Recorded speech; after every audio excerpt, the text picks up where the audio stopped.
Buongiorno a tutti, amici di Angolo Nerazzurro, bentornati sul canale. Giorno della finale, questa sera Lazio-Inter. Prima però di andare a parlare dei temi relativi alla sfida di Coppa Italia e qualche appunto di calciomercato, voglio partire dall'inchiesta arbitrale, perché ci sono novità e qualcuno dovrebbe chiedere scusa all'Inter, qualcuno dovrebbe fare i titoloni di scusa.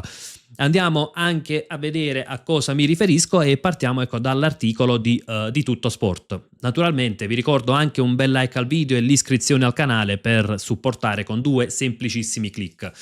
Tutto Sport nell'articolo titola Arbitropoli, ora si tirano le somme. Praticamente Arbitropoli si ferma almeno per ora. L'inchiesta della Procura di Milano sul sistema arbitrale non continuerà con ulteriori audizioni e non allargherà il numero degli indagati. Ieri infatti c'è stato un vertice tra il procuratore di Milano Viola e il PM Ascione, ovvero il PM che, come ben sappiamo, sta indagando sulla vicenda arbitri. Ed è emerso che praticamente non c'è necessità di ascoltare altri testimoni o dirigenti comunque di altre squadre, né tantomeno di allargare il registro degli indagati. E quindi ad Ascione è stato chiesto di lavorare sul materiale che è già in possesso per confermare quelle che sono le sue tesi, per analizzare quelle che sono state le accuse o le presunte accuse. Ricordiamo, accusati di frode sportiva ci sono l'ex designatore Rocchi, Gervasoni, Nasca e Di Volo, che sono i 2 varisti, e poi c'è un quinto indagato che è Paterna però per falsa testimonianza. Ieri è stato ascoltato addirittura Zazzaroni, il direttore del Corriere dello Sport, naturalmente come testimone. Dico addirittura perché insomma è alquanto particolare ascoltare un giornalista in merito ad una vicenda che potrebbe configurare dei reati sportivi e anche penali, perché la frode sportiva non è soltanto un reato dal punto di vista della giustizia sportiva. Però la verità è che Ascione ha condotto un'indagine, nell'articolo si legge che anche Viola non era convintissimo delle modalità.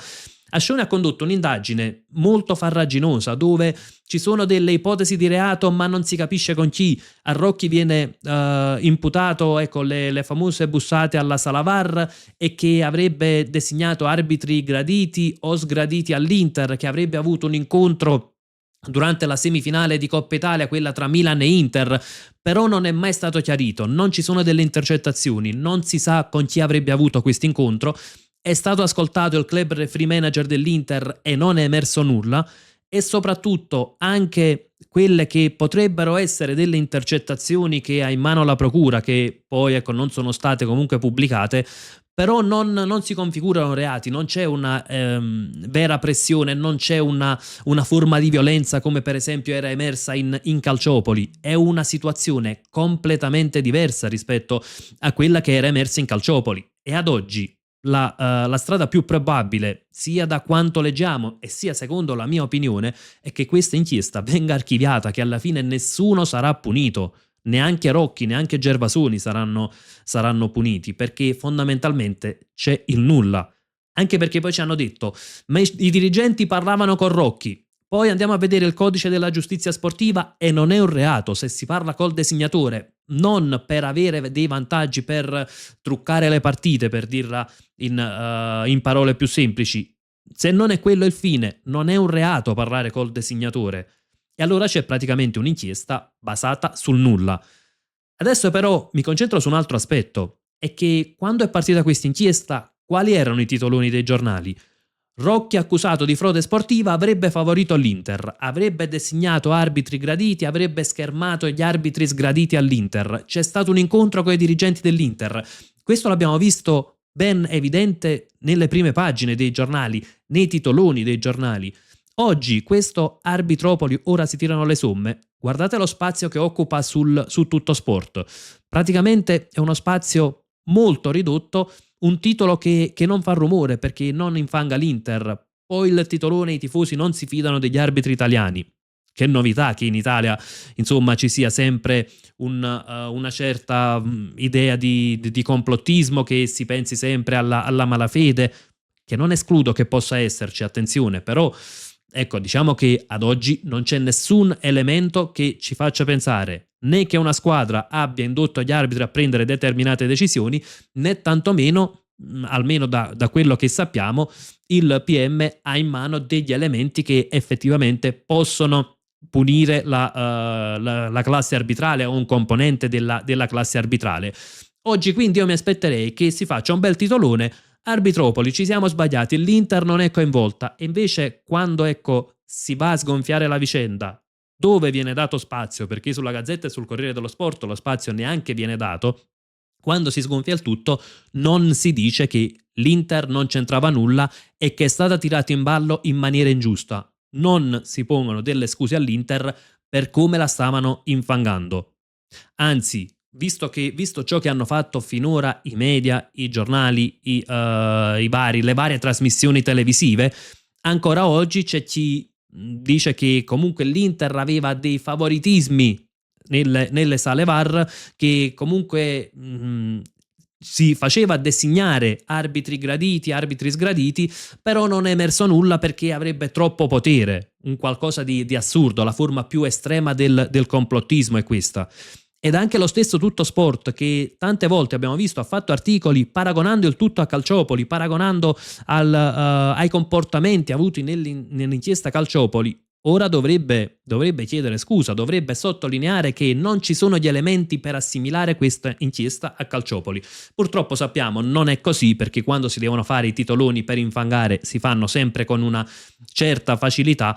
Quando invece bisogna fare un passo indietro, ci si nasconde, un po' come quando c'è Homer Simpson che si nasconde dietro la siepe.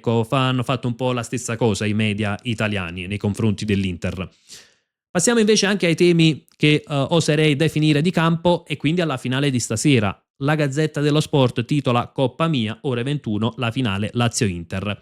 All'Olimpico nerazzurri per il doblete e la 10ª Coppa Italia, Thuram c'è, Sarri può dare la svolta alla stagione, e anche sul Corriere dello Sport ovviamente la Coppa è in prima pagina. La Coppa pesa, Lazio c'è in palio all'Europa, l'Inter vuole il doblete. Ricordiamo infatti che se la Lazio dovesse vincere la Coppa Italia andrebbe di diritto in Europa League, e quindi il 6º posto in campionato servirebbe soltanto per la Conference League. In caso contrario, 5ª e 6ª in campionato in Europa League e la 7ª andrebbe in Conference League, quindi in questo momento ne beneficerebbe l'Atalanta.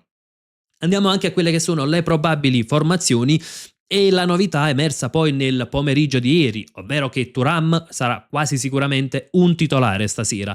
Inter che si troverà con la migliore formazione, ad eccezione del solo Çalhanoğlu, che ormai sapevamo che comunque non era della finale, era già da qualche giorno che era emersa l'indisponibilità di Çalhanoğlu. Ci sono dei ballottaggi, ma per esempio Thuram è nettamente favorito su Bonni, 90% le possibilità di vederlo titolare. C'è un Sušić-Mkhitaryan con Sušić favorito, Bissek-Acerbi con Bissek favorito, quindi la formazione è un po' quella tipo, con Zielinski però in cabina di regia e Sušić da mezzala.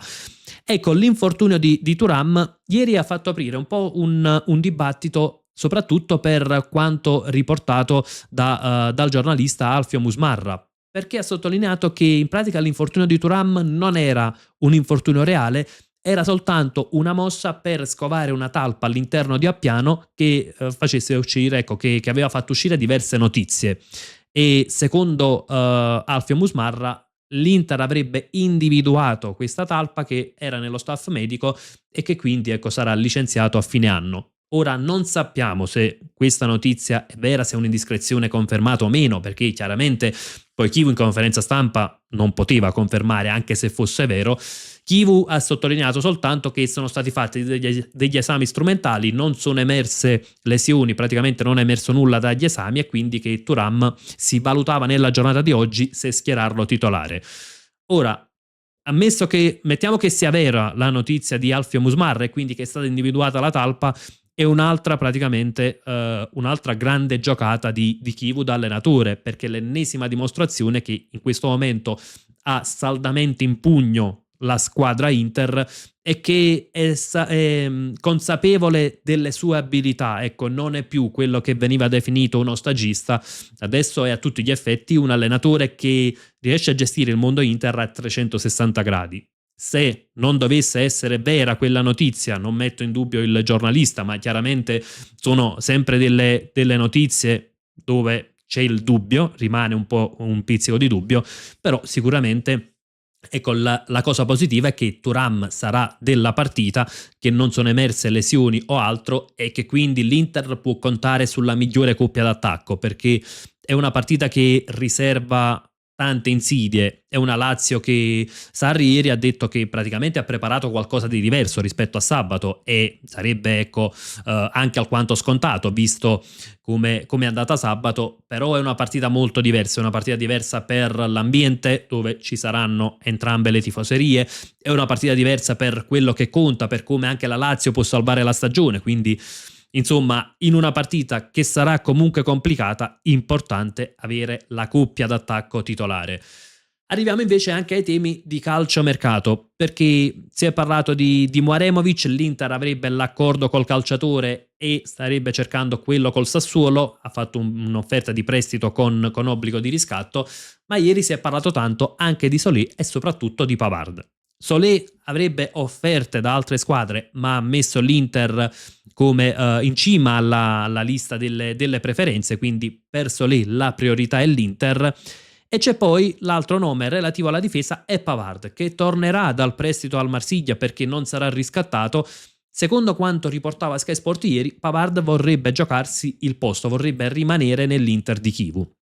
Ora partiamo da Solé, naturalmente è un nome, un buon nome, un calciatore che si sta mettendo in mostra da terzo di difesa, però secondo me non è il centrale, quindi dipende se l'Inter considera Kanji centrale e quindi magari ecco Mouaremovic sarebbe quel calciatore che può fare sia il centrale sia magari il terzo di difesa a sinistra, però insomma considera Mouaremovic un centrale e allora è giusto andare a puntare su Solé, perché poi serve l'alternativa magari a Bissek. Così come se Carlos Augusto viene considerato un quinto, serve l'alternativa anche a Bastoni, quindi Solé da terzo di difesa sicuramente un buon calciatore, perché non è secondo me un calciatore che guida la linea difensiva, però è un calciatore che è forte nei contrasti, sa avanzare palla al piede, quindi lo vediamo, ecco, anche nell'Udinese fa quel tipo di lavoro, ovviamente diverso rispetto a quanto dovrebbe fare all'Inter, però è un buon calciatore.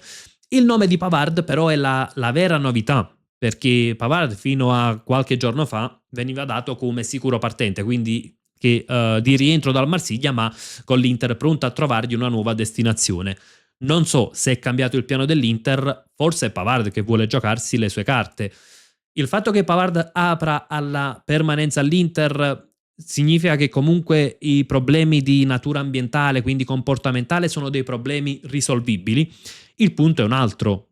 Pavard della stagione della seconda stella era un ottimo calciatore, quindi un difensore molto valido, anche se poi in questo momento probabilmente partirebbe dietro Bissek nelle gerarchie, perché Bissek è stato il titolare e non penso che torna Pavard e Bissek retrocede nuovamente a riserva.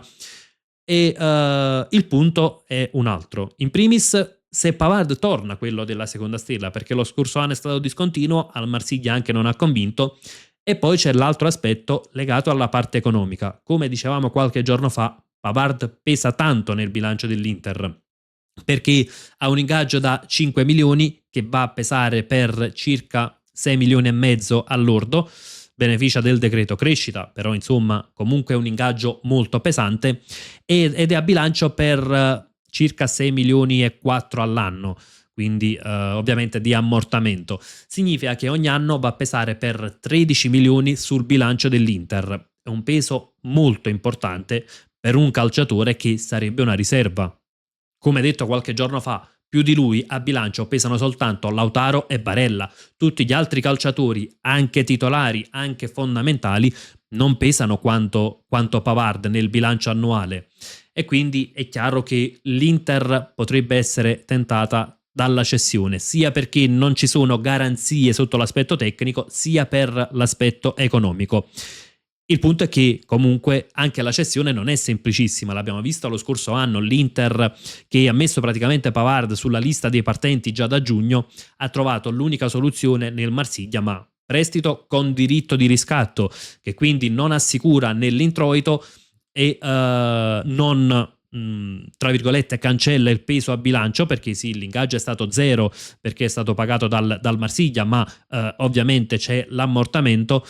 E chiaramente se va di nuovo via in prestito con diritto di riscatto e dovesse tornare, significa che in primis diventerà ancora più difficile da cedere e poi andrebbe in scadenza, quindi significa che praticamente l'Inter dovrebbe portare Pavard poi fino a parametro zero in quel caso. Quindi è chiaro, secondo me la strategia dell'Inter sarà: si cercherà un acquirente, perché non penso che l'Inter voglia puntare su Pavard.